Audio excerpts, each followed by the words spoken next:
Plastic డబ్బాలు విరిగినా కూడా ఈ కంబీలు మాత్రం అస్సలు విరిగిపోదండి. చెక్కు చెదరకుండా అలాగే ఉంటుంది. కానీ వీటిని కూడా మనం పడేస్తూ ఉంటాము. అస్సలైతే పడేయకండి. దీన్ని యూజ్ చేసి ఒక బ్యూటిఫుల్ అయిన వాల్ డెకర్ ఐడియా చూపిస్తాను. లాస్ట్ వరకు చూసి ఎలా ఉందో కామెంట్‌లో రాయడం మాత్రం మర్చిపోకండి. ఈ విధంగా విరిగిన బకెట్ యొక్క కంబీ తీసుకున్నానండి.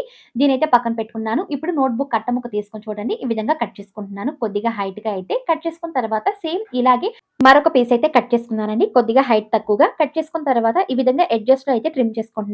కేవలం ఒక్క వైపు మాత్రం మరొక పీస్ కూడా ఇలాగే మనం ట్రిమ్ చేసుకోవాలండి. కర్వ్ షేప్‌లో అయితే సేమ్ ఇలాగే మరికొన్ని పీసెస్ అయితే కట్ చేసుకున్నానండి. కట్ చేసుకున్న తర్వాత వీటికైతే నేను బ్లాక్ పెయింట్ అయితే అప్లై చేసుకుంటున్నాను. ఈ ఐడియాకైతే బ్లాక్ చాలా బావుంటుంది. ఈ పేపర్స్‌కి మరియు ఈ కంబికి అయితే బ్లాక్ పెయింట్ అయితే టోటల్‌గా అప్లై చేసిన తర్వాత ఇక్కడైతే నేను ఫెయిర్ బాండ్ అయితే యూజ్ చేస్తున్నానండి.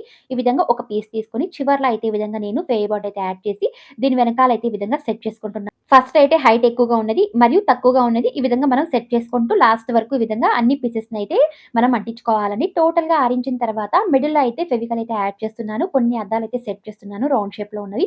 అండ్ వీటికి కూడా ఈ విధంగా లైన్స్ అయితే వేసుకుంటున్నాను వైట్ పెయింట్ సహాయంతో. అంతే ఇక దీన్ని మనం వాల్ డెకర్ చేసుకోవడమే. చూడ్డానికి కూడా మనకు సన్ టైప్‌లో ఉందండి. మిడిల్‌లో అయితే ఈ విధంగా ఆకు షేప్‌లో అయితే కట్ చేసి దానికి కూడా ఈ విధంగా అద్దాలు మరియు లైన్స్ అయితే వేసుకున్నాను. దారం సహాయంతో ఈ విధంగా టై చేసుకున్నానండి. వేస్ట్ బకెట్స్ యొక్క హ్యాండిల్‌ని పడేయకుండా ఇలా కూడా మనం అందంగా చేసేయొచ్చండి. ఐడియా మాత్రం నాకు చాలా కలర్‌ఫుల్‌గా ఉంది. మీకెలా ఉందో కామెంట్‌లో రాయడం మాత్రం మర్చిపోకండి. ప్లీజ్ లైక్, సబ్స్క్రైబ్, షేర్ చేసేయండి.